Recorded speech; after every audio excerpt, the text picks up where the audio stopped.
Notre histoire nous conduit à Mesa, dans l'état de l'Arizona, aux États-Unis. Nous sommes dans la partie sud du pays, à la frontière du Mexique. Travis Alexander est né le 28 juillet 1977 à Riverside, en Californie. Ses parents sont Gary David et Pamela Elizabeth Morgan Alexander. Travis est issu d'une famille importante. Ils sont 7 frères et sœurs, dont Tanisha, Samantha, Hilary, Dennis et Greg. Il semble ici qu'il est l'un des plus âgés. Mais malheureusement, l'enfance de Travis et de ses frères et sœurs est loin de se passer normalement. Ses parents sont accros aux substances et en consomment très régulièrement, ce qui fait qu'ils sont très violents avec eux. À l'âge de 11 ans, Travis est parti vivre chez sa grand-mère Norma. On ne sait pas pour quelle raison exactement, mais il était seul. Les articles que j'ai pu trouver ne renseignent pas la raison. L'adolescence du jeune garçon n'est pas vraiment tout repos. Travis rencontre quelques soucis. Il lui arrive même de se battre avec d'autres jeunes de son âge. Le jour de son 20e anniversaire, le jeune homme apprend une terrible nouvelle. Son père est décédé, laissant le foyer dans le désarroi complet. Gary Alexander était alors âgé de 49 ans. Les autres membres de la fratrie sont à leur tour accueillis par Norma, la grand-mère. Les enfants sont également introduits à la religion mormone. Après l'obtention de son diplôme d'études supérieures, Travis souhaite entrer dans la vie active. Il a de grandes ambitions, mais il sent que le chemin de l'université n'est pas fait pour lui. Travis débute alors sa carrière professionnelle dans le télémarketing, puis ensuite dans la vente au détail. Le jeune homme finit par rejoindre la société Prepaid Legal Service. Cette société, au départ nommée Sportman Motor Club, existe depuis 1976. Il s'agit d'une entreprise qui oriente les particuliers pour l'obtention de conseils juridiques. On est ici sur un modèle de vente de produits depuis le domicile. Plus tu fais de ventes, plus tu obtiens de commissions. Travis va monter très rapidement au sein de sa société. Il va tellement monter vite qu'il deviendra conférencier motivateur. Il fait également du stand-up sous le nom d'Eddie Snell. Il se rapproche aussi davantage de l'église mormone dont il devient pratiquant. Le premier contact qu'il a eu avec l'église remonte au temps où il vivait chez ses grands-parents. C'est sa grand-mère qui l'emmenait à l'église de Jésus-Christ des Saints des derniers jours. C'est en quelque sorte sa grand-mère qui l'a initié, en l'emmenant très souvent à l'église. Travis décide de prendre un peu son envol en quittant la Californie. Il emménage en colocation à Mesa, dans l'état voisin. En 2005, la mère de Travis, Pamela Elizabeth, décède. Elle était alors âgée de 52 ans. Je ne saurais pas vous dire si Travis était encore en lien avec elle, juste avant sa mort. Donc on ne sait pas si ça l'a beaucoup affecté ou non. En tout cas, perdre un proche, normalement, c'est jamais facile. Ça, c'est sûr. En 2006, une conférence est organisée à Las Vegas par la société de Travis. C'est l'occasion pour de nombreux cadres et employés de se retrouver pour des événements spéciaux. C'est ici même que Travis fait la connaissance d'une jeune vendeuse de 26 ans. Elle se nomme Jody Arias. Le courant passe bien entre les deux individus. Et il passait même très bien. Ils passent du temps ensemble pendant l'événement. Quand vient l'heure de se dire au revoir, Jody et Travis s'échangent leurs contacts. Jody vivant en Californie, les deux nouveaux amis promettent de se revoir très bientôt. Ici, je vais prendre le temps de vous présenter notre nouvelle protagoniste. Jody Arias est née le 9 juillet 1980 à Salinas, en Californie. Elle a des origines mexicaines, allemandes et anglaises. Elle est la fille de Sandra et William Arias. Jody a aussi une demi-sœur plus âgée qu'elle. Elle est également l'aînée de 2 frères et une sœur. La jeune fille vit une enfance qu'elle qualifie de presque idéale, mais elle aurait pourtant subi des maltraitances de la part de ses parents. Jody n'est pas particulièrement attachée aux études. Elle quitte le Yerka Union High School en classe de première. L'adolescente se lance comme elle peut dans la vie active. Elle exerce de nombreux emplois pendant plusieurs années. Cette période est ponctuée de difficultés financières. Les postes qu'elle occupe sont plutôt précaires et ils permettent difficilement de régler les factures. Outre le plan professionnel, Jody apprécie la photographie qu'elle pratique à l'occasion. La jeune femme attire beaucoup, mais ses relations amoureuses sont loin d'être stables. Les petits amis qu'elle fréquente la trompent. Les relations s'achèvent dans la tristesse et les fracas. D'ailleurs, petite question un petit peu personnelle, mais on aime le croustillant dans la chaîne, donc j'aimerais vous poser la question suivante. Que vous soyez une femme ou un homme, est-ce que ça vous est déjà arrivé qu'on vous trompe ? Et si c'est déjà arrivé, combien de fois? C'est assez triste comme question, mais malheureusement, on vit dans une société où tout le monde fait des petites bêtises à droite à gauche. Donc j'aimerais avoir votre vécu dans les commentaires juste en bas. Et dites-moi par la même occasion, même si ça paraît bête, comment vous avez vécu la situation. J'attends vos réponses et je suis impatient qu'on puisse débattre sur la question. Bref, comme je le disais, Jody se fait tromper à plusieurs reprises, malheureusement.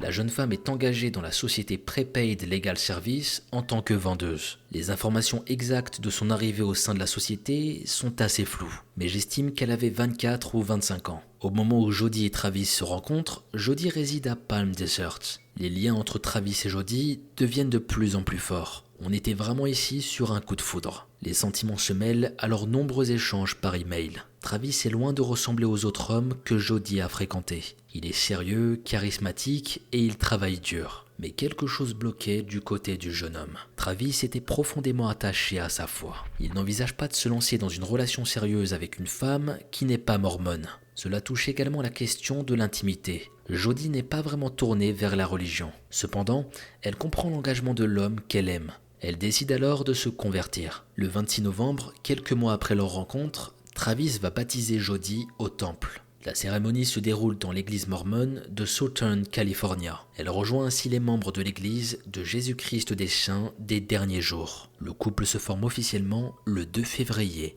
2007. Travis est enthousiaste concernant sa relation. Il fait déjà des plans pour l'avenir et envisage de se marier avec Jody. Le jeune homme en parle autour de lui, donnant du crédit à ce projet. Si tout semblait avoir démarré comme dans un rêve, la réalité se révèle bien plus complexe. Jody est jalouse, possessive, ce qui est très difficile à vivre. La jeune femme lâche difficilement Travis, elle est toujours collée à lui. Elle n'apprécie pas de voir son petit ami parler avec d'autres femmes. Jody surveille le portable de Travis et lit les messages qu'il reçoit. Le jeune homme ne supporte plus cette situation. D'autant plus que Jody a emménagé à Mesa récemment pour se rapprocher de lui. Et encore une petite question, est-ce que vous croyez en l'amitié homme-femme? Oui ou non?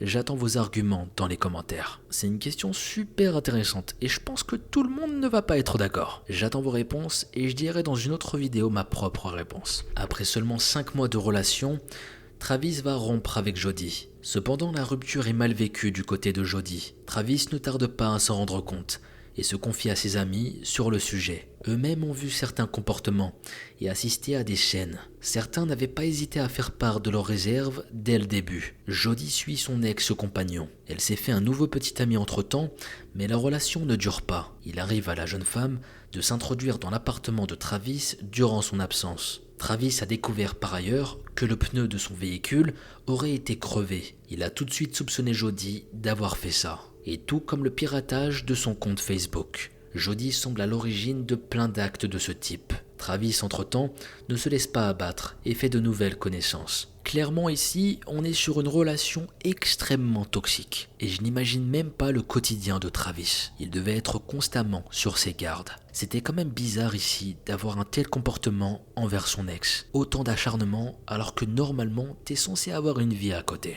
Alors pourquoi elle était en train de faire tout ça ? C'est la question que tout le monde se pose ici. Travis est un jeune homme travailleur et tous ses collègues le savaient. Pourtant, il ne se présente pas lors d'une conférence téléphonique prévue le 4 juin à 19 h.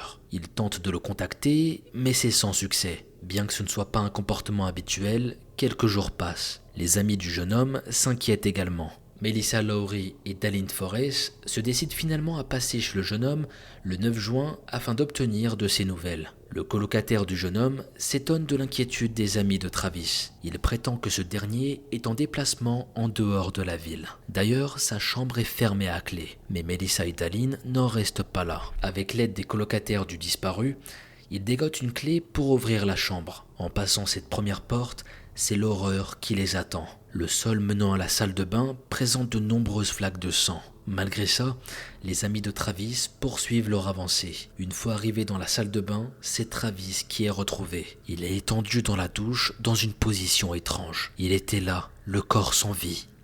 Il était mort. Les autorités sont contactées dans la foulée. Le corps de Travis est transporté en institut médico-légal. C'est le docteur Kevin Horn, médecin légiste, qui prend en charge l'examen du corps. Celui-ci révèle que la victime a subi de multiples coups portés à l'arme blanche. Le médecin légiste va compter 27 à 29 plaies, notamment dans le dos. Le jeune homme a tenté de se défendre en plaçant les mains devant lui. Ce ne sont d'ailleurs pas les seules blessures visibles. Une entaille traverse sa gorge de part et d'autre. La veine jugulaire, la carotide, ainsi que la trachée de Travis ont été sévèrement atteintes. Travis a également reçu une balle dans la tête, d'un calibre 25. La maison du jeune homme est fouillée par les enquêteurs. Il est temps de récolter des preuves afin de découvrir l'identité du coupable. La salle de bain où a lieu le crime baigne dans le sang. Une balle de calibre 25 est découverte au niveau des lavabos de la pièce. Il s'agit du projectile qui a traversé la tête de Travis. Travis a été attaqué avec beaucoup de violence. Le meurtrier a d'ailleurs laissé une empreinte de paume ensanglantée sur un mur. Un appareil photo est retrouvé dans la machine à laver de l'habitation. Il appartient à Travis qui l'avait acheté peu de temps auparavant. Aucune photo ne se trouve à l'intérieur. Mais les autorités n'étaient pas dupes. L'appareil a été caché à cet endroit pour une bonne raison. Cette nouvelle preuve est envoyée auprès de professionnels dans le but de récupérer les images. L'entourage du jeune homme est sous le choc en apprenant la nouvelle. Ils ne comprennent pas comment Travis a pu être tué ainsi. Il avait un avenir brillant et aucun ennemi. Ils ne comprenaient pas. La seule ombre au tableau, c'était son ex. La rupture n'a pas été bien vécue de son côté. Les autorités décident de s'intéresser à cette jeune femme, Jodi Arias. La jeune femme est approchée par la police californienne afin d'être interrogée. Cette dernière assure ne pas être en lien avec le meurtre de son ex-petite amie. Les résultats concernant l'appareil photo tombent peu après. Des photos ont bel et bien été supprimées. Les agents se rendent d'ailleurs compte que les clichés en question ont été pris le jour même des faits. Jodi et Travis se sont pris en photo ensemble, dans des poses intimes vers 13h40. Les photos s'enchaînent, jusqu'à ce qu'on situe la scène dans la salle de bain. Travis apparaît vivant sous la douche à 17h29.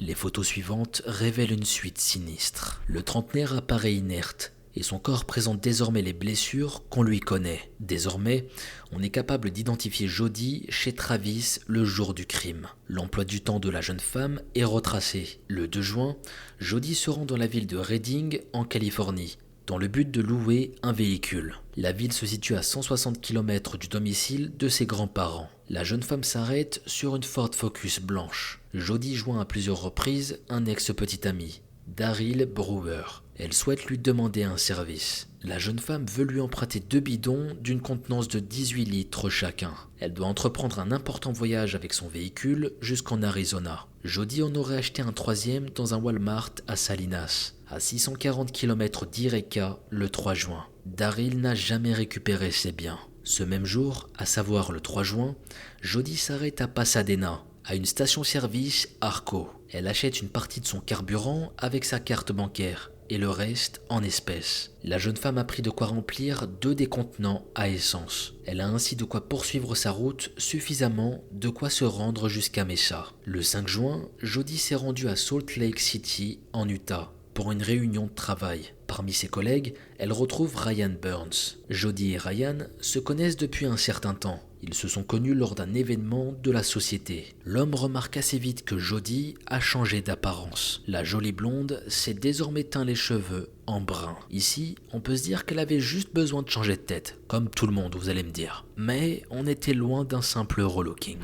Ryan observe que Jodi a des bandages sur les mains. La jeune femme a également des manches longues alors que les températures sont à la hausse. Quand on la questionne sur le sujet, Jodi raconte plusieurs histoires. La jeune femme prétend avoir été blessée lors d'un service au Margaritaville où il lui arrive de travailler. Après vérification, aucun restaurant du comté concerné ne porte ce nom. Si Jodi a effectivement un emploi dans un restaurant, l'établissement se nomme Casa Ramos. Il se trouve à Yreka, là où réside Jodi ainsi que ses grands-parents. Alors qu'ils se rendent ensemble à la réunion de travail, Jodi et Ryan sont arrêtés à West Jordan. On est alors à une vingtaine de kilomètres de Salt Lake City. L'agent de police Michael Gaglietti fait part des soucis du véhicule aux 2 collègues. Il remarque que la plaque d'immatriculation avant est manquante et celle à l'arrière a été retournée. Jodi a une explication à ça. Elle pense que c'est des enfants qui lui ont fait une blague lors d'un arrêt à Starbucks. Ryan, qui est présent, aide son ami à mettre la voiture aux normes. L'agent Gaglietti, voyant que les 2 jeunes personnes semblent de bonne foi, renonce à donner une amende à Jodi. Les collègues peuvent ainsi repartir et assister à leur réunion. Jody doit partir de Salt Lake City pour rentrer chez elle le lendemain. C'est à nouveau une longue route qui l'attend. Avant de quitter la ville, elle s'arrête à une station-service de Tesoro. Elle interrompt ensuite sa route à 2 endroits de l'État du Nevada. Un centre de voyage Pilot Flying, puis à Sparks dans une épicerie 7-Eleven. Pendant le trajet, Jody tente de brouiller les pistes. Elle tente de contacter Travis à plusieurs reprises. La jeune femme lui laisse des messages sur sa boîte vocale. Elle fait ça comme si elle attendait une réponse de sa part, alors qu'à ce moment-là, il était déjà décédé. Le 7 juin, Jody revient auprès de l'entreprise de location pour rendre son véhicule. Elle avait indiqué faire usage de la Ford dans un secteur restreint. Pourtant, le compteur affiche 4500 km en plus depuis le dernier relevé. L'intérieur interpelle également. Les tapis de sol ont tous disparu. Des taches que l'on pensait être des gouttes de boisson marquent également les sièges. Jody n'explique pas ces éléments. Le véhicule a eu le temps d'être nettoyé avant que les autorités ne puissent réaliser des analyses. Ici, je vous ai pas parlé d'un événement important ayant touché les proches de Jody, et c'est d'une importance capitale. Ses grands-parents ont été victimes d'un cambriolage à leur domicile de Eureka, en Californie, le 28 mai dernier. Les faits ont eu lieu une semaine avant le meurtre de Travis. Parmi les quelques éléments volés, un Colt de calibre 25. Le signalement du vol a été fait à la police. Jody avait quitté Mesa environ 9 mois après son emménagement, en avril 2008. Elle était revenue vivre chez ses grands-parents depuis. Les enquêteurs interrogent à nouveau Jody. Ils ont désormais des éléments pour prouver qu'elle ment. Il lui est arrivé de mentir à ses collègues sur la nature de ses blessures aux mains, sans parler de sa présence sur les photos de l'appareil de Travis. À l'aide des clichés précédemment supprimés, ils ont pu recomposer les dernières heures de Travis. S'il n'était plus question d'histoire d'amour, l'ancien couple se voyait encore pour des relations intimes. Jody et Travis s'étaient retrouvés au domicile du jeune homme en début d'après-midi. La jeune femme n'en a pas fait mention lors de son premier témoignage. Jody est inculpée pour meurtre au premier degré le 9 juillet 2008. Elle est arrêtée le 15 juillet au domicile de ses grands-parents. La jeune femme est placée en détention en Californie, le temps de la procédure d'extradition vers l'Arizona. Jody est finalement envoyée vers l'État voisin le 5 septembre. Elle plaide non coupable concernant son chef d'inculpation 6 jours plus tard. Ici, je pense que Jody a été placée sous dispositif de surveillance entre son inculpation et son incarcération. Sinon, je me dis qu'elle aurait pu s'enfuir. Elle a montré qu'elle était capable de planifier un long voyage sur une courte durée. Au total, Jody a fourni 3 témoignages différents aux enquêteurs. Dans un premier temps, elle n'a rien à voir avec le meurtre de Travis. Puis elle admet qu'elle était bien chez son ex-conjoint. Alors qu'ils étaient tous les deux, 2 personnes se sont introduites dans la maison, ils ont tué Travis et s'en sont pris à elle par la suite. Elle est menacée de subir le même sort si elle vient à parler. Les autorités ne croient pas en cette deuxième version. Ils soupçonnent Jody d'avoir tué Travis suite à une crise de jalousie. Le jeune homme souhaitait mettre fin à la relation qu'il entretenait avec Jody. Il planifiait un voyage à Cancun, au Mexique, pour le 10 juin. Travis avait un temps envisagé de partir avec Jody, avant de changer d'avis. Il projetait désormais de voyager avec une autre femme, du nom de Mary Hall. Travis et elle se sont connus par le biais de leur paroisse. En apprenant la nouvelle, Jody a voulu se venger. Elle a alors orchestré un cambriolage chez ses grands-parents, dans le but de récupérer une arme. Les enquêteurs exposent ces nouvelles contradictions à la suspecte. Ici, petite parenthèse pour dire que je trouvais que l'attitude de Travis n'était pas vraiment nette. S'il ne semblait pas être un homme mauvais sur le plan relationnel, il avait beaucoup à revoir. Il entretient des relations intimes avec Jody alors qu'il sait qu'elle est toujours amoureuse de lui. Puis en parallèle, il débute une nouvelle histoire avec Mary. Je veux pas remuer le couteau dans la plaie et m'occuper de ce qui me concerne pas, mais il était sur plusieurs tableaux quand même. Donc ça l'a pas forcément aidé dans l'histoire. Il a comme un petit peu cultivé cette haine qu'elle lui vouait. Dites-moi ce que vous en pensez, j'aimerais avoir vos avis juste en bas. Mais ouais, on vit dans un putain de monde de fou, bordel. Tu sors avec une autre personne, tu gardes ton ex... Un vrai bourbier. Mais Jody est désormais acculée. Après avoir fourni de nombreux témoignages, elle révèle le pire. La jeune femme a effectivement tué Travis. Elle avait une bonne raison de le faire d'après ses dires. En fait, la victime était devenue violente le jour de sa mort. Jody aurait agi dans le cadre de la légitime défense. Le jour des faits, Travis a invité son ex-copine à son domicile. Inutile de vous préciser pour quelle raison il se voyait encore. On vient d'en parler juste avant. Au cours de la séance photo, Travis aurait fait preuve d'agressivité. La jeune femme laisse tomber l'appareil photo du jeune homme sur le sol. Travis s'agace de voir Jody ne pas prendre soin de sa dernière acquisition. Il frappe la jeune femme, la faisant même tomber par terre. Quelques instants plus tard, la jeune femme voit qu'il est sur le point de l'attaquer à nouveau. Jody tire une balle dans la tête de Travis. Jody a enfin admis sa culpabilité concernant le meurtre. C'est désormais la planification du processus qu'elle omet. La jeune femme refuse de corroborer les allégations des enquêteurs. De nombreux éléments n'ont pas pu être retrouvés au cours de l'enquête, comme les armes ayant servi pour tuer Travis. Le procès s'ouvre le 2 janvier 2013 devant la Cour supérieure du comté de Maricopa. Nous sommes alors 5 ans après les faits. Il est présidé par le juge Sherika Stephens. La procédure doit se dérouler sur plusieurs mois. Certains proches de Travis ne sont plus de ce monde pour voir le procès. Norma, la grand-mère du trentenaire, qui l'a élevé une partie de sa vie, est morte en 2012. Jody est défendue par 2 avocats, maître Jennifer Wilmot et Lawrence Nurmi. La famille de Travis est accompagnée de nombreux proches, occupant un bon nombre de sièges. Les curieux se présentent également dans le but d'obtenir une place également. Il y a une file d'attente en dehors de la salle du tribunal. Tout le monde voulait voir la tueuse. L'accusée fait forte impression dès son entrée dans la salle d'audience. Elle a réalisé une importante transformation. Fini les longs cheveux blonds. Jody est désormais revenue à sa teinte naturelle, à savoir brune. Elle avait également des lunettes. La jeune femme se présente à la barre des témoins pour raconter son histoire et sa relation avec Travis. L'ensemble de son récit se déroule sur 19 jours. La défense dépeint un portrait peu flatteur de la victime.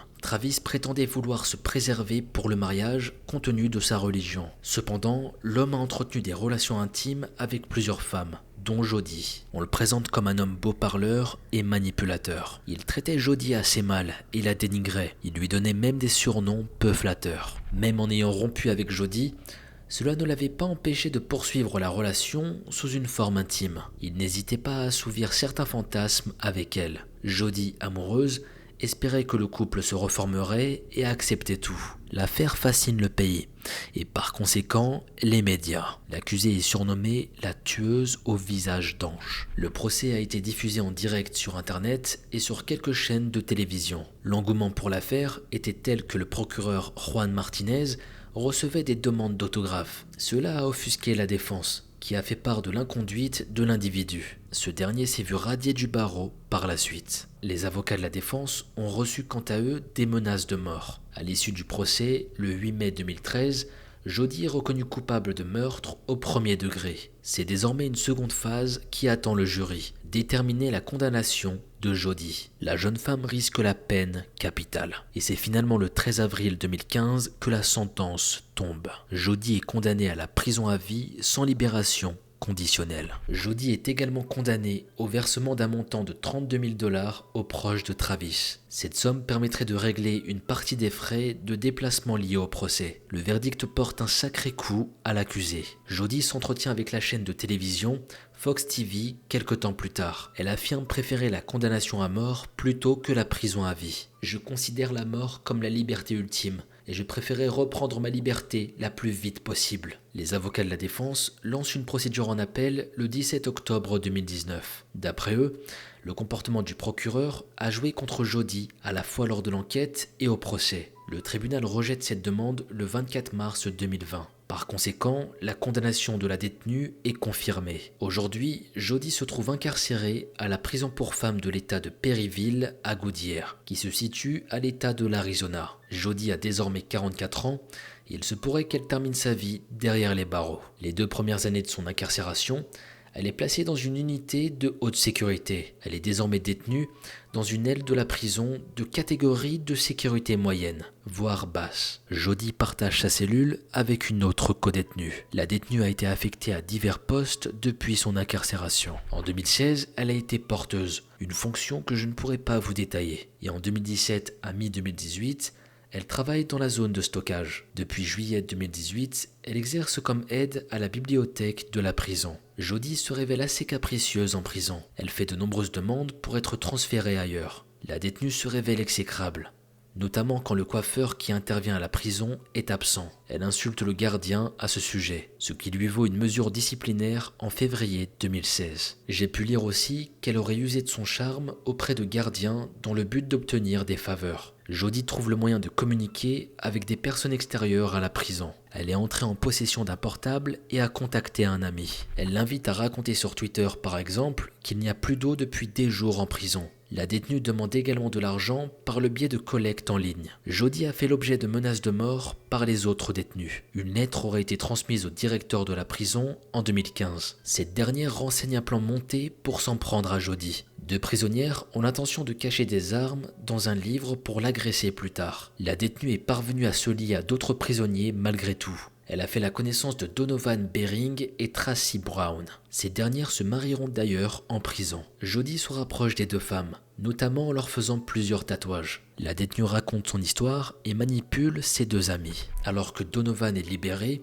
elle aide Jody en gérant ses réseaux sociaux. Elle reçoit des instructions de la personne concernée qui se trouve toujours derrière les barreaux. Donovan fait tout ce que Jody lui demande, mais quelque chose la gêne. Jody dénigre ses parents et souhaite faire paraître des posts à ce sujet sur les réseaux. Son ami comprend qu'elle s'est faite duper, dans le but de se servir à l'intérêt de la criminelle. Jody trouve des occupations autres que les emplois à la prison. La détenue s'est lancée dans la peinture, dont elle poste les œuvres sur Instagram. Elle est suivie par plus de 3000 followers. Et Jody propose également ses toiles sur un site internet. Les potentiels acheteurs peuvent ainsi consulter le catalogue d'œuvres qui vont de 34 à 2500 $.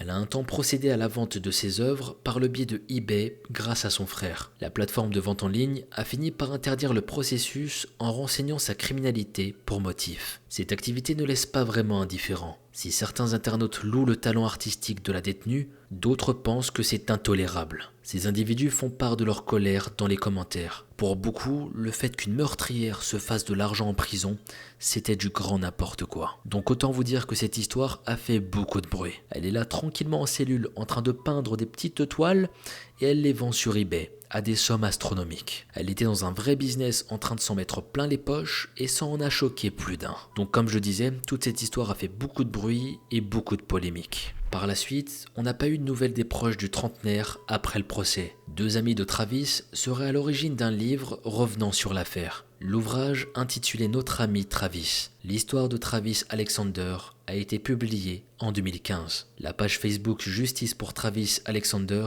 est toujours visible aujourd'hui. De nombreux messages, ainsi que des articles de journaux, ont été partagés les années suivant le meurtre. Mais cette page n'est plus vraiment active depuis 2020. On se retrouve pour la conclusion de notre histoire avant de passer à notre histoire bonus. Comme vous venez de le voir, cette histoire était un putain de bourbier. Jamais t'aurais pu te dire que Travis allait perdre la vie. Encore une fois, on est sur une histoire de dingue. Travis Alexander était un jeune homme courageux. Dès l'enfance, il avait vécu une existence troublée avec des parents très malveillants. Il est parti vivre chez sa grand-mère avant d'être rejoint par sa fratrie quelques années plus tard. Dans ce nouveau foyer, le jeune homme a été introduit à la religion mormone. Le jeune homme restera profondément attaché à sa foi toute sa vie. Travis aura de l'ambition. Il entre dans une société dans laquelle il gravit progressivement les échelons. Charismatique, le jeune homme devient même conférencier motivateur. Cela lui permet d'assister à de nombreux événements de la société, comme celle de Las Vegas en 2006. C'est ici même qu'il fait la connaissance de Jody, sa petite amie en devenir, mais également sa meurtrière. Le coup de foudre est sans appel. La relation à distance dans un premier temps ne tarde pas à devenir malsaine. Jody est terriblement jalouse, ce qui n'échappe pas à l'entourage de Travis. Lui-même a fait le constat des défauts de sa petite amie. Il préfère mettre fin à la relation amoureuse. La jeune femme fait de terribles coups bas à Travis, dans le but de montrer qu'elle est toujours présente. Cependant, les deux ex demeurent en contact, dans le but d'avoir des relations intimes. Jody est toujours amoureuse, au point d'écarter de sa vie de potentiels petits amis. Travis ne souhaite pas poursuivre cette relation particulière avec Jody. Il lui fait comprendre en parlant de cette autre femme qu'il fréquente depuis peu. Cette dernière partage sa foi et il la convie à un voyage au Mexique. Jody est dévastée d'apprendre que Travis ne compte pas se remettre en couple avec elle. Sa colère la poussera à commettre l'irréparable. Au cours d'une visite chez le jeune homme, Travis est assassiné dans sa salle de bain à coups de couteau, mais également par arme à feu. J'ai une pensée pour ses proches qui ont su directement qui était le coupable. Travis leur a été arraché d'une manière terrible, assassiné alors que son avenir était devant lui. Même 16 ans après, cette affaire demeure aussi fascinante que cruelle. Notre affaire prend place dans la petite ville de l'Indialantic, en Floride. Nous sommes sur une localité d'environ 3000 habitants sur le littoral atlantique. Indialantic n'était au départ qu'un regroupement de terres acheté entre 1919 et 1921 par Ernest Cohen Owen. La ville s'étend avec la construction d'un hôtel en 1920, puis d'un casino en 1924. Indialantic se trouve à 110 km d'Orlando, l'une des villes les plus importantes de l'État. Maintenant que je vous ai situé à peu près où se trouvait notre histoire, on se lance sur le sujet. Sheila Graham est née le 8 octobre 1965 dans l'État de l'Ontario, au Canada. Elle est la fille de Margaret Byers. L'identité de son père n'est pas connue, donc je pourrais pas vous dire s'il a fait partie de sa vie ou non. Depuis son enfance, Sheila aime beaucoup l'eau. Elle rêve de vivre dans un endroit proche de l'eau, afin de pouvoir en profiter toute l'année. À l'âge adulte, elle s'envole aux États-Unis, et plus précisément en Floride. Elle s'inscrit à l'université dans le but d'étudier l'océanographie. On sait d'elle également qu'elle est végétarienne et qu'elle aime beaucoup les fleurs, les roses notamment. C'est dans les années 1980 qu'elle fait la connaissance de Daniel Trott. Le coup de foudre est immédiat et le couple se forme. Les années filent dans le bonheur absolu pour les deux jeunes gens. Le mariage suit naturellement le 26 août 1989.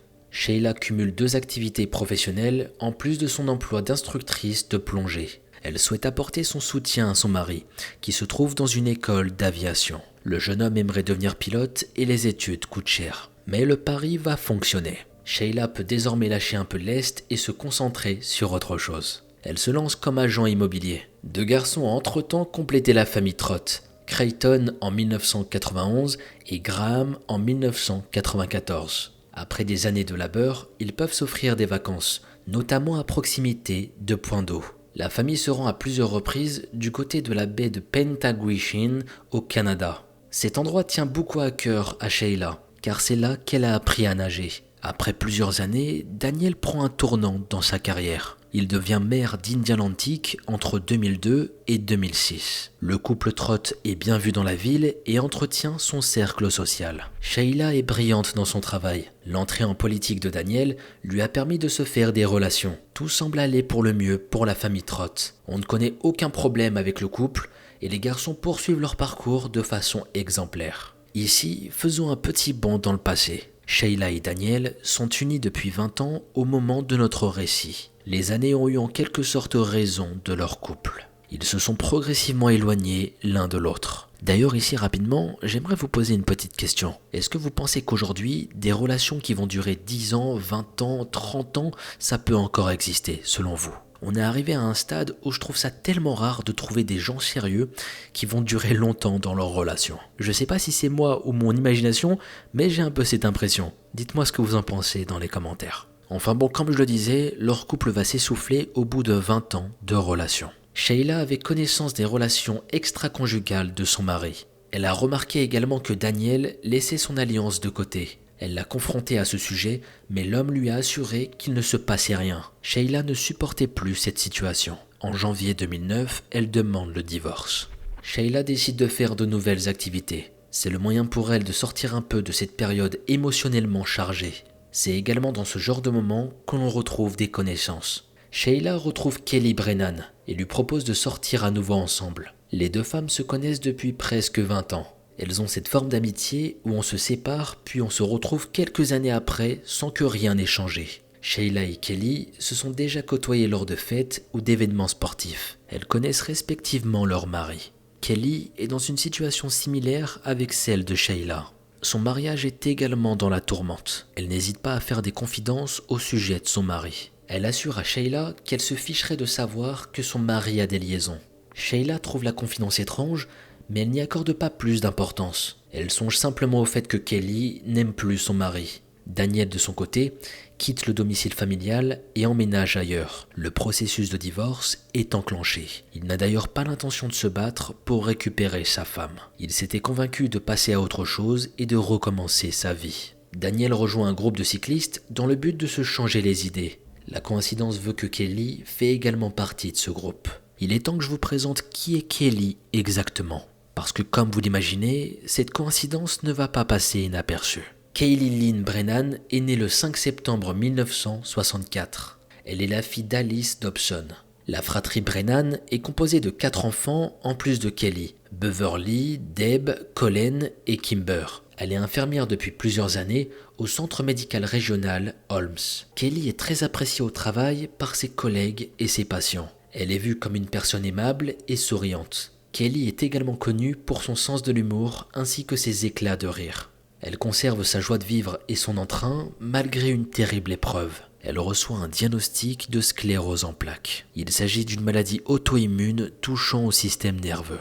Les symptômes sont nombreux, dont la fatigue intense, les troubles de la vision et de la marche. Chaque cas est différent et il existe seulement des traitements pour améliorer le confort de vie des patients. La maladie est malheureusement incurable. Malgré ça, les journées de Kelly sont remplies. Si la maladie la rattrape de temps en temps, l'infirmière ne se plaint pas. Elle force l'admiration de ses collègues. Kelly offre de son temps également en dehors de son travail. Elle s'est rendue au Maroc avec ISMS Opération Kids. Il s'agit d'un organisme qui envoie des médecins et chirurgiens pour intervenir dans des secteurs pauvres du monde.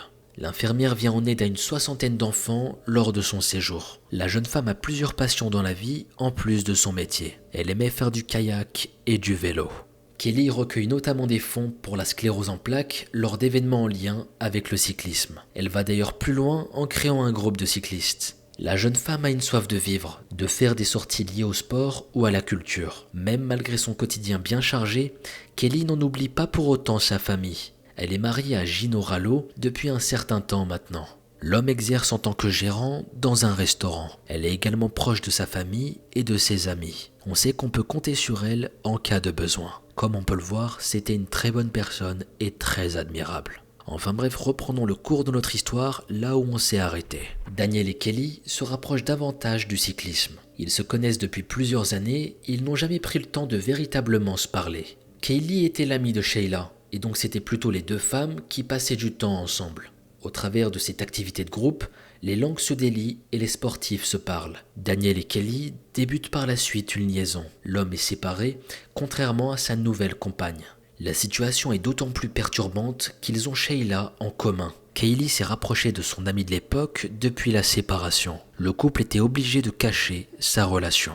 Mais la supercherie ne dure pas et les premiers soupçons se portent sur eux. Malgré l'épreuve de la liaison, Daniel et Kelly refusent de reconnaître leur histoire. En parallèle, les conflits entourant le divorce de Sheila et Daniel s'amplifient. Sheila sait que son mari et son ami ont une relation. Kaylee quitte à son tour le domicile conjugal après quelque temps. Elle se trouve un logement en colocation avec une autre femme. Elle aspire à une nouvelle vie, avec Daniel à ses côtés bientôt.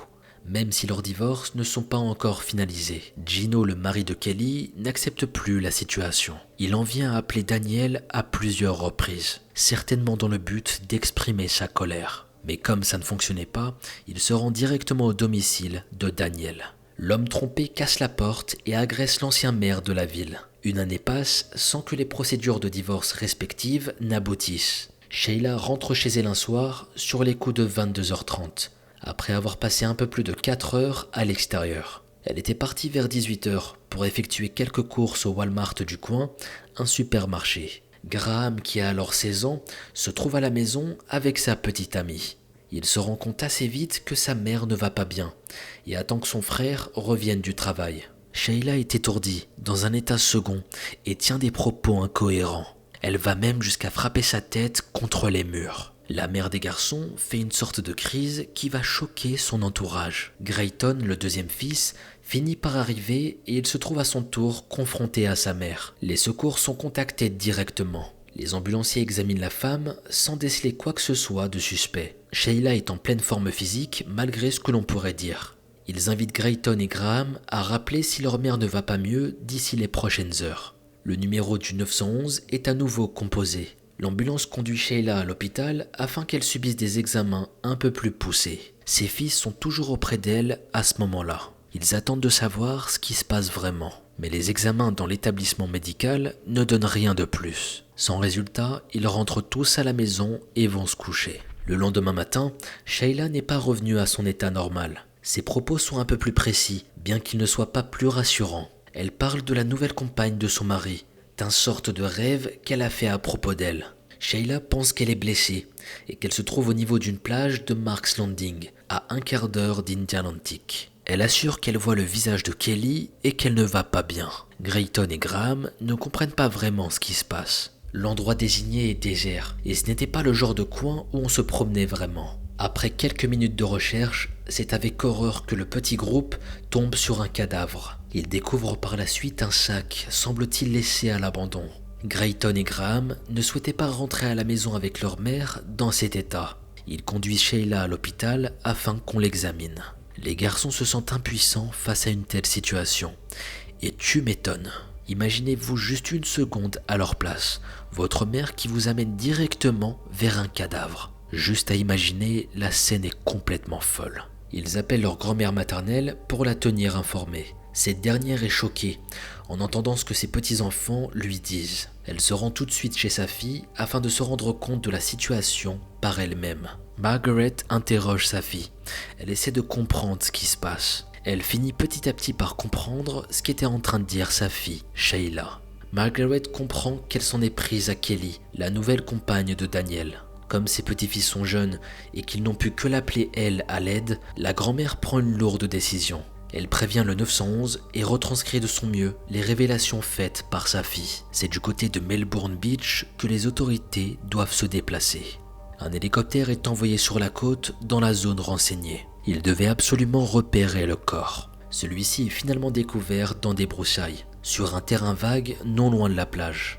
Après la localisation, des adjoints du shérif sont envoyés sur place pour figer la scène du crime. C'est le cadavre d'une femme qui se trouve étendue sur la plage. Elle est vêtue d'une tenue de sport ainsi que de baskets. Les traces à l'arrière de son crâne ne laissent aucun doute sur ce qui lui est arrivé. La victime a été frappée à l'aide d'une arme contondante. Le rapport du médecin légiste confirmera plus tard qu'il s'agissait d'un marteau. Le sac trouvé non loin par les fistrottes donne de nombreux indices. Il contient des papiers d'identité ainsi qu'un portefeuille. Les cartes sont toutes au nom de Kelly Brennan. Kelly a été signalée comme disparue par sa colocataire à peine un jour plus tôt. Le 15 février 2010, Kelly avait rendez-vous avec son entraîneur personnel. Mais elle ne se présentera jamais à ce rendez-vous. Daniel et Kelly devaient se retrouver dans la soirée dans le même gymnase. L'homme rentrait d'un déplacement professionnel en dehors de la ville. Il a fait part de la situation à la colocataire de Kelly qui a commencé à s'inquiéter.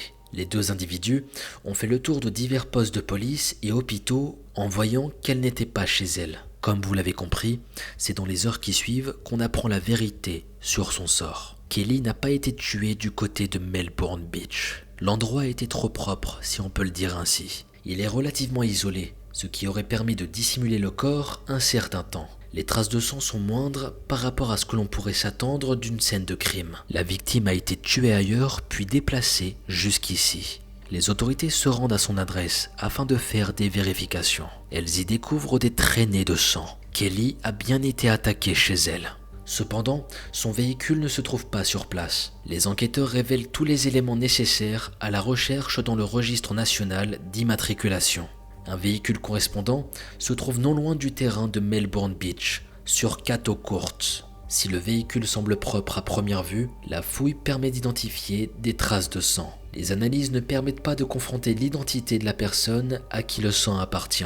Le meurtrier, ou plutôt la meurtrière de Kelly, a en tout cas utilisé le véhicule de la victime. Elle a ensuite procédé à un nettoyage afin de l'abandonner comme si de rien n'était. Sheila est placée en état d'arrestation le 18 février, soit 3 jours après le décès de Kelly. Une demande de libération sous caution est déposée par l'avocat de Sheila, maître Richard Riel. Les documents requièrent une caution d'un montant de 10 000 € et un placement sous bracelet électronique. La demande est rejetée par le tribunal. Les déclarations de l'accusée sont nombreuses au sujet des faits. Elle prétend qu'elle n'aurait jamais voulu la mort de son amie. Sheila indique d'ailleurs avoir entraîné Kelly dans les bras de son mari. Elle se disait que la procédure de divorce serait ainsi plus rapide. L'accusée avait assuré à la victime qu'elle était le genre de femme de Daniel. Sheila conseille Kelly sur la conduite à prendre. Elle aurait notamment invité son amie à perdre un peu de poids pour plaire davantage à Daniel. Je sais pas ce que vous en pensez, mais je trouve que cette explication est lunaire. Je peux comprendre qu'on souhaite caser ses amis avec des personnes qu'on connaît. Mais là, on parle d'un mari avec qui tu viens de te séparer il y a peu de temps. Permettez-moi de vous dire que je trouve ça très bizarre. Et de ce qu'on sait ici, Daniel et Sheila avaient des rapports plutôt très tendus. Jamais elle aurait souhaité qu'ils se remettent en couple avec une amie à elle. Sheila revient sur ce qu'elle a pu dire face à ses fils. Elle raconte une histoire encore plus surprenante. En réalité, ce n'est pas elle qui a fait du mal à Kelly, mais une tierce personne. Elle n'est pas capable de fournir un nom afin d'étayer cette histoire. Plus troublant encore, elle aurait suivi l'agresseur jusqu'au lieu où le corps de Kelly a été jeté. Le scénario du crime se dessine progressivement par les enquêteurs. Ils pensent que Sheila était jalouse de Kelly et de la relation qu'elle entretenait avec son mari. Sheila aurait attendu que sa rivale quitte son domicile afin de l'attaquer à l'aide d'un marteau. Kelly n'a pas eu la possibilité de se défendre, ayant reçu les coups de dos. En regroupant les diverses informations, Kelly serait morte entre 19h48 et 20h15. Suite à son acte, la meurtrière a traîné le corps de sa victime jusqu'à son propre véhicule. Elle a pris la route et l'a ainsi jeté sur la côte, là où le corps a été retrouvé un peu plus tard. Sheila s'est par la suite débarrassée de la voiture de Kelly. Elle est rentrée à pied jusqu'à sa victime, avant de récupérer sa voiture à elle et elle est rentrée. Les funérailles de Kelly ont lieu à l'église Holy Trinity de Melbourne le 27 février 2010. Ce qui trouble le bon déroulé du travail d'investigation, c'est l'absence de preuves. En effet, tout repose principalement sur les déclarations de Sheila. Le corps de Kelly ne porte aucune trace reliant son meurtre à la principale accusée. L'arme du crime n'est pas retrouvée et la maison de Sheila n'a rien révélé d'incriminant. Aucun vêtement avec des traces de sang de la victime, par exemple. Les enquêteurs supposent que Sheila s'est munie d'une combinaison pour procéder au meurtre. Ainsi, elle aurait pu éviter de recevoir du sang sur elle. Il ne lui suffisait ensuite que de se débarrasser du vêtement en même temps que l'arme du crime. La préméditation ne fait alors aucun doute. Sheila plaide non coupable concernant le crime. Un procès aura bel et bien lieu. Celui-ci s'ouvre le 9 septembre 2014 dans le cadre de l'affaire du meurtre de Kelly Brennan. La procédure est prévue pour durer une semaine.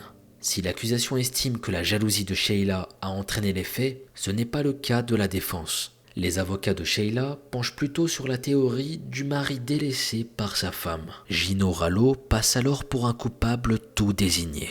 Il est appelé à témoigner dans le cadre de la procédure. Quelque temps avant son décès, Kelly avait fait part à son mari de son intention de quitter la maison. Elle souhaitait entamer une nouvelle vie. Gino n'avait pas supporté cette annonce. Une violente dispute s'en était suivie.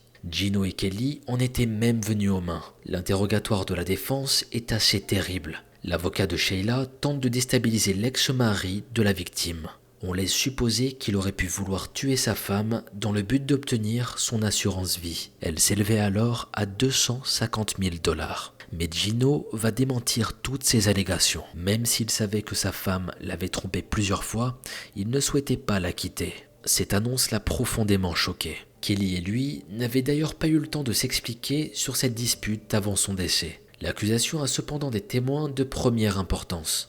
Les fils de Sheila viennent également à la barre pour raconter ce qu'ils ont vécu et vu. Ils ont assisté à la crise de leur mère et ils ont découvert eux-mêmes le cadavre. Le fameux rêve de Sheila ne pouvait pas en être un. L'accusé avait forcément quelque chose à se reprocher. Le meurtre de la maîtresse de son mari, par exemple. Le procureur général fait une déclaration au sujet du crime. Une fois que ses coups l'ont rendu invalide, Madame Brennan n'a plus été en mesure de se défendre. C'était une attaque brutale et vicieuse. Kelly n'a pas vu venir l'attaque et n'a pas non plus pu se défendre pour sauver sa vie. La délibération dure 3 heures avant que le jury rende son verdict. Sheila Graham Trott est déclarée coupable de meurtre au premier degré le 16 septembre 2014, donc meurtre avec préméditation. Elle écope par la suite d'une condamnation à perpétuité. Il s'agit de la peine maximale concernant ce genre de crime.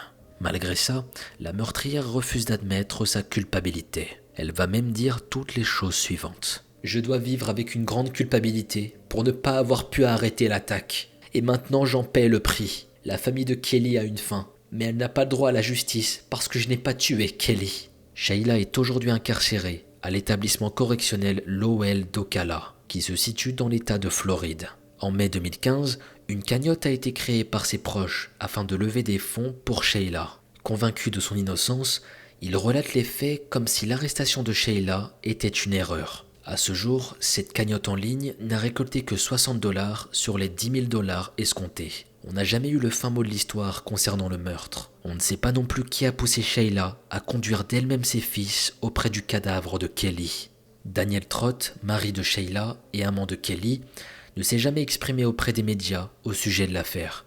Par son acte, Sheila a bouleversé à la fois la famille de la victime, mais la sienne. Ses fils ont témoigné contre elle, tout comme son ex-mari. Si sa mère l'a crue innocente jusqu'au bout, elle a elle-même reçu les confidences d'un crime l'ayant conduit à la dénoncer à la police. Les proches de Kelly se souviendront d'elle comme une femme combative et déterminée. On se retrouve pour la conclusion de notre affaire avant de passer à notre histoire bonus. Comme vous venez de le voir, l'histoire est complètement loufoque. On est sur une histoire d'adultère, de tromperie, de vengeance, enfin un véritable bourbier. C'est tellement un gros bourbier qu'à la fin, on sait pas vraiment pourquoi il s'est passé tout ça. Alors il y a plein de théories comme on vient de le voir, mais j'aimerais avoir vos avis dans les commentaires sur ce que vous en pensez. Selon vous, pourquoi Sheila a eu des actions aussi bizarres en ramenant ses fils jusqu'au cadavre par exemple? Est-ce qu'elle était atteinte d'un trouble mental peut-être? Ou sans doute sa culpabilité qui l'a poussée à révéler le meurtre? Beaucoup de questions qui restent aujourd'hui sans réponse. J'attends vos hypothèses dans les commentaires, j'ai hâte de vous lire. Sheila était une femme ambitieuse, ayant mené plusieurs vies. Elle avait la passion de la mer au point de devenir instructrice de plongée. Cet attrait pour la mer l'amène à effectuer plusieurs choix dans la vie. Sheila n'hésite pas à quitter le Canada pour effectuer ses études en Floride. Alors qu'elle se trouve à l'université, elle fait une rencontre décisive, celle de Daniel Trott. Les deux jeunes gens se plaisent et ils deviennent rapidement un couple. Comme Daniel a l'ambition de devenir pilote, il faut travailler dur. Daniel obtient finalement sa licence de pilote. Le couple se marie après plusieurs années de relation. 2 garçons naissent successivement après l'union. Sheila se dirige vers de nouveaux horizons professionnels, devenant agent immobilier. Au début des années 2000, son mari devient maire de la ville dans laquelle il réside. Les garçons ont grandi. Quand Sheila se rend compte des actes infidèles de son mari, elle le confronte tout d'abord. L'homme va nier mais ne change pas. La femme bafouée décide alors de divorcer. C'est à ce moment précis que la situation dégénère. Sheila retrouve une amie de longue date, Kelly, qui se retrouve également sur le chemin de Daniel. Daniel et Kelly se plaisent et une relation va naître. Sheila voit le truc venir et ça devient un cauchemar pour elle. Son amie et son mari sont ensemble alors qu'elle est en instance de divorce. C'était insupportable pour elle. Sheila tue Kelly le 15 février 2010. C'est suite à un épisode qu'on pourrait qualifier de psychotique que son crime est révélé. D'autant plus terrible, ce sont ses fils qui ont découvert le cadavre de Kelly. Ici, mes pensées vont aux proches de Kelly. Ils ont appris coup sur coup qu'elle était morte et que sa meurtrière était son amie. Il y a également la brutalité du crime. Le motif du crime est le fait que la meurtrière ne reconnaisse pas les faits. Cette dernière, condamnée à perpétuité, a peu de chances de sortir de prison avant plusieurs années. Ici, je pense également à Grayton et Graham qui, malgré leur jeune âge, ont fait face à de terribles épreuves. Comme je vous l'ai dit, j'aimerais avoir vos avis concernant cette affaire dans les commentaires.